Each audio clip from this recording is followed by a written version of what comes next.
Assalamualaikum warahmatullahi wabarakatuh.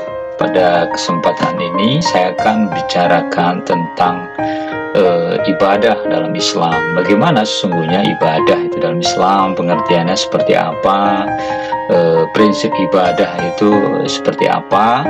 Nah, pada kesempatan ini saya akan coba jelaskan, saudara sekalian, bahwa ibadah dalam Islam itu tentu saja sesuatu hal yang perlu kita ketahui, karena kita di dalam menjalankan kegiatan keagamaan itu ada bentuk ibadah yang harus kita lakukan. Sholat, puasa itu adalah cara atau bentuk kita beribadah kepada Allah Subhanahu wa Ta'ala. Nah, lalu ibadah itu artinya apa? Coba saya akan jelaskan. Pengertian ibadah, ya, ibadah itu asal katanya berasal dari bahasa Arab sesungguhnya, ya. Jadi ibadah, ya, dan berasal dari fi'il madhi abada ya'budu, ya. Abada itu artinya menyembah, ya, menghamba, melayani, atau dalam bahasa Inggris itu disebut dengan to worship, ya. Kemudian ibadah, ubudah, dan ubudiyah, ya, yang artinya adalah penyembahan, penghambaan, pelayanan, dan abdun, abidun. Jadi kita sering menyebut asal kata ibadah itu juga abdun, hamba, memperhambakan diri, gitu ya. Karena tadi akar kata abadah itu artinya juga menghamba. Menghamba itu siapa? Abdun. Abdun itu adalah hamba, kita manusia. Sementara abidun yang menghamba atau penghamba, atau penyembah. Siapa yang kita sembah itu adalah Allah Subhanahu wa Ta'ala. Nah, itu dari segi bahasa, ya, atau secara etimologis. Adapun secara terminologis atau secara istilah, ya, secara umum dikatakan bahwa ibadah itu adalah penghambaan dan penundukan diri manusia kepada Allah sebagai asal dan tempat segala sesuatu yang ada. Jadi penghambaan dan penundukan diri manusia kepada Allah sebagai asal dan tempat kembali segala sesuatu yang ada itulah pengertian ibadah secara istilah.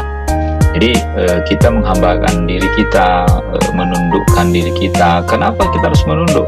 Karena ada yang harus kita sembah, ada yang harus kita menundukkan diri, dan itulah penguasa semesta ini, pencipta semesta ini, itulah Allah Subhanahu wa Ta'ala. Lalu bagaimana menurut para ulama, ya, pengertian ibadah itu?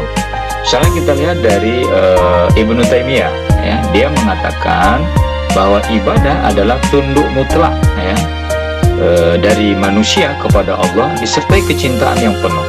Jadi ketundukan yang nggak bisa ditawar-tawar sebagai kita manusia kepada Allah Subhanahu wa Ta'ala, dan disertai kecintaan yang penuh kepadanya. Nah, jadi kalau kita menundukkan diri kita secara totality, secara total, dan disertai rasa cinta kita kepada Allah, nah, itu adalah pengertian ibadah yang diberikan oleh Hujjatul Islam, ulama besar yang bernama Ibnu Taimiyah. Lalu kemudian Abu Ala al-Maududi, ya, seorang pemikir muslim dari Pakistan, dia mengatakan bahwa ibadah adalah segala perbuatan baik manusia, apakah itu kepada manusia lain, tumbuh-tumbuhan, hewan, maupun alam sekitar, sebagai bentuk ekspresi keimanan manusia kepada Tuhan yang Maha Satu. Nah, jadi menurut Abu Ala al-Maududi ini, segala perbuatan baik, ya, baik kita sama manusia kepada seluruh isi alam, ya, dan bentuk dari ekspresi keimanan kita kepada Allah, maka menurut beliau itulah yang disebut dengan ibadah. Lalu menurut Hasbi As-Siddiqi, pemikir dari Indonesia, dia menyebutkan bahwa ibadah itu penghambaan diri manusia yang sepenuh hati mencapai ridho Allah dan mengharap pahalanya. Jadi penghambaan diri dengan sepenuh hati, ya, tidak setengah-setengah, ya.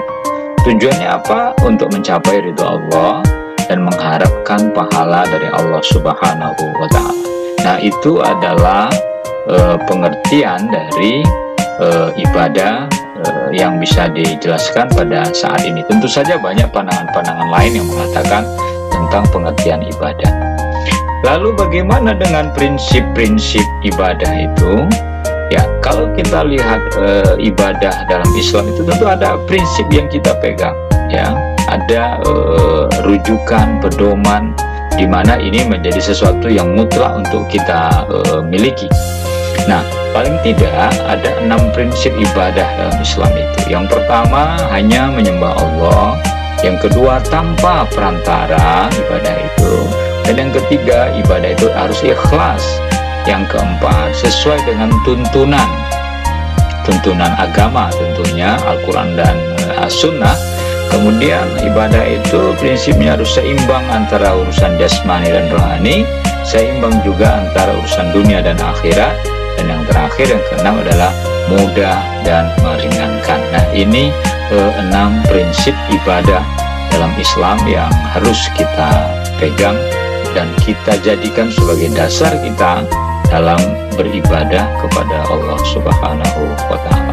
Penjelasan dari 6 prinsip ibadah tadi itu, bahwasanya yang pertama penjelasannya, kalau prinsip ibadah kita itu hanya menyembah Allah. Kalau kita hanya menyembah Allah, artinya ketika kita beribadah kepada Allah itu tidak ada sesembahan lain yang kita sembah. Kita hanya memohon kepada Allah, kita tidak menyekutukan Allah.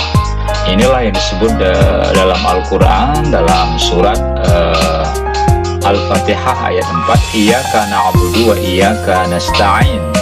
Kepada Engkau kami menyembah ya Allah, dan kepada Engkau kami minta pertolongan. Artinya ketika kita meminta hanya kepada Allah saja, memohon hanya kepada Allah saja, itu secara total kita lakukan.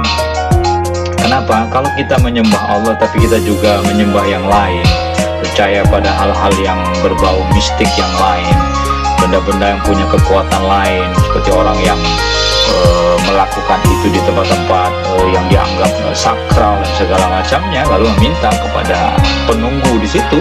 Nah, berarti kita sudah tidak memiliki prinsip yang pertama ini, yang hanya menyembah Allah Subhanahu wa Ta'ala.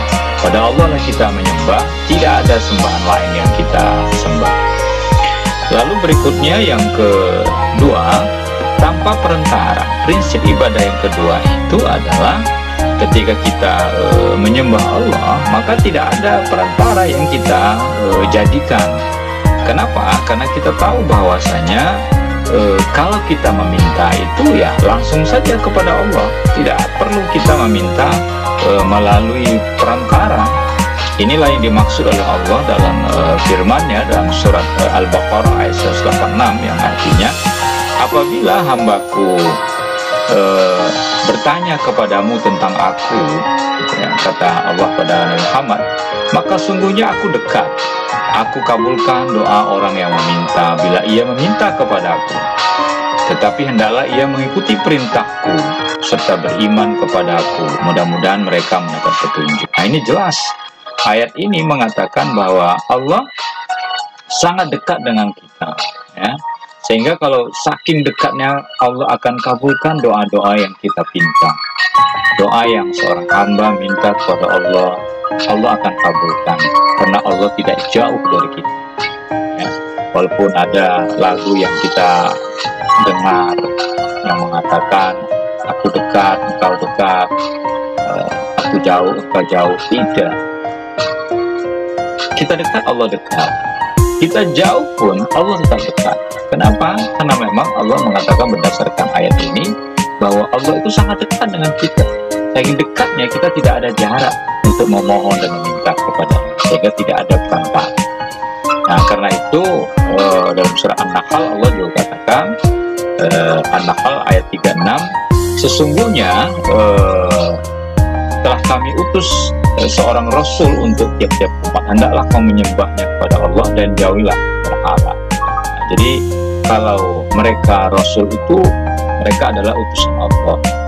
Utusan Allah yang minta kepada kita, yang mengajak kita untuk hanya beribadah kepada Allah Subhanahu wa Ta'ala semata. Kemudian saudara-saudara sekalian, yang ketiga yaitu ikhlas. Maka kalau kita beribadah kepada Allah itu lakukanlah dengan sepenuh hati, penuh dengan ketulusan. Bahwa ketika kita hanya melakukan ibadah ini untuk mengharap ridho Allah Subhanahu wa Ta'ala. Dan itulah Allah ingatkan kita dalam surat Al-Bayyinah ayat 5. Allah katakan, dan mereka tidak disuruh kecuali untuk menyembah kepada-Ku serta mengikhlaskan dalam beragama untuknya, sambil cenderung kepada tauhid, dan supaya mereka mendirikan sholat, menunaikan zakat, dan itulah agama yang lurus. Jadi tidak disuruh kita manusia ini menyembah Allah kecuali menyembah Allah dan ikhlas dalam beragama. Jadi jangan kita menggerutu hanya karena sholat kita harus males kita lakukan 5 kali sehari, ini kok sholat banyak kali dalam sehari, puasa kok berat 30 hari puasa Ramadan, 29 hari puasa Ramadan, sangat melelahkan. Lakukan semua itu dan ikhlas, karena itulah niat kita dalam beribadah, dan ikhlas itu adalah salah satu prinsip dalam kita beribadah. Lalu yang keempat adalah prinsip ibadah itu sesuai dengan tuntunan. Kalau kita beribadah itu, maka lakukanlah jangan seenaknya kita atau menurut keyakinan kita sendiri, tetapi lakukan ada tuntunannya. Ada dalam Al-Quran, ada dalam As-Sunnah, ada di dalam pandangan atau pendapat para ulama. Karena ulama sudah mengajarkan kepada kita bagaimana cara menjelaskan pengertian atau pemahaman yang dalam Al-Quran perlu ada penjelasan. Kalau dalam tafsir itu ada ahli tafsir atau mufassir yang menjelaskan maksud ayat-ayat tersebut. Nah, dengan demikian kita akan menjadi paham, sehingga apa yang kita lakukan itu berdasarkan pedoman, ya. Yang kita lakukan itu ada rujukannya. Ini yang dimaksud oleh surat Ali Imran ayat 31, mana Allah katakan, katakanlah jika kamu mencintai Allah, maka ikutilah aku, maka Allah akan mencintaimu dan mengampuni dosa-dosamu, dan Allah Maha Pengampun lagi Maha Pengasih. Jadi mengikuti Allah, ya, mengikuti agama Allah, mencintai Allah, lakukanlah dengan tuntunan tentunya, dan tidak kita mengikuti sesuatu itu tanpa dasar yang kuat. Lalu yang kelima yaitu seimbang antara urusan rohani dan jasmani, antara urusan dunia dan urusan akhirat. Artinya apa? Ketika kita beribadah itu tidak hanya melulu urusan akhirat, tapi kita juga punya urusan dunia. Kita butuh makan, kita butuh pendidikan, kita butuh bekerja, kita butuh uang. Sehingga ibadah urusan akhirat kita jalan, ibadah urusan dunia kita juga jalan. Dan ini seimbang, ya. Kalau yang pasti harus kita lakukan ketika kita melakukan ibadah pada Allah itu, kalau kita rujukannya akhirat, insya Allah kita akan dapat dunia. Tapi kalau hanya rujukan kita dunia, belum tentu kita dapat akhirat. Nah, karena itu maka inilah kita perlu mengingat apa yang telah Allah katakan dalam surah Al-Qasas ayat 77, dan carilah akhirat dengan apa yang telah diberikan Allah kepadamu, dan jangan lupa dengan kehidupan duniamu, dan berbuat baiklah seperti Allah telah berbuat baik kepadamu, dan janganlah berbuat kejahatan di muka bumi. Sungguhnya Allah tidak menyukai orang yang berbuat kerusakan. Nah, ini sangat jelas bahwa Allah minta kepada kita jangan lupa dengan kehidupan kita di dunia. Mengejar akhirat bukan berarti kita melupakan dunia kita. Harus ada balances, harus ada keseimbangan. Dalam sebuah hadisnya Rasulullah mengatakan bahwasanya dalam hadisnya beliau bersabda, berbuatlah kamu untuk urusan duniamu seakan-akan kamu hidup selama-lamanya, ya. Tapi beramallah kamu untuk urusan akhiratmu seakan-akan engkau mati besok pagi. Nah, ini sangat jelas bagi kita bahwa urusan akhirat kita lakukan, tapi juga urusannya jangan sampai kita abaikan. Tapi kalau bisa kita seimbangkan, dan itu mudah dan meringankan, bahwa ibadah itu tidak menyusah kita padanya. Tidak ada orang yang mati karena melakukan sholat, tidak ada orang yang mati karena puasa kalau dia lakukan sholat dengan benar, puasa dengan benar. Tetapi orang mati itu karena penyakit bawaannya, karena dia kecelakaan dan segala macamnya. Karena ibadah itu tidak membuat kamu bisa melakukan apa-apa, tetapi ibadah itu sangat meringankan dan sesuai dengan kemampuan.